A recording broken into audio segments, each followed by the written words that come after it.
Why do sales tactics that crush it globally stall the moment they hit the Gulf? Here is what most foreign companies miss. The person across the table from you probably can't afford to be wrong about you, and it's the single biggest thing they get wrong. Roughly 9 in 10 people in the UAE are foreign nationals, so most of the executives you sell to are expats. Their right to live here is tied to their job. Lose the job, and the visa goes with it.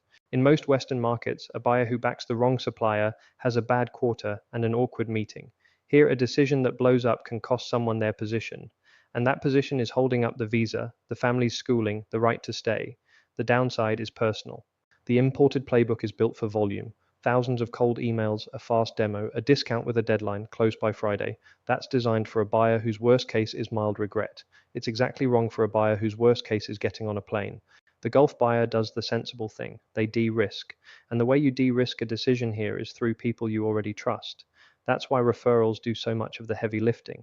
A warm introduction isn't a nice to have that shortens the cycle. It's risk management. It means backing you is a defensible decision. The imported playbook treats urgency as a tool.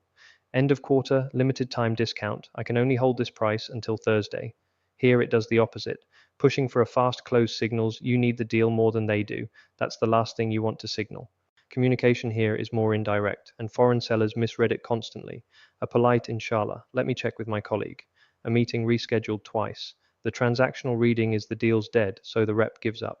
Often the deal was alive. Across my engagements in this region, cold outreach generated 585 calls and a grand total of 10 new clients. Referrals did almost all the real work, about 7 dirhams in every 10 of the income. Cold leads closed at 3 in 100. Referred leads better than 7 in 10. Same teams, same products.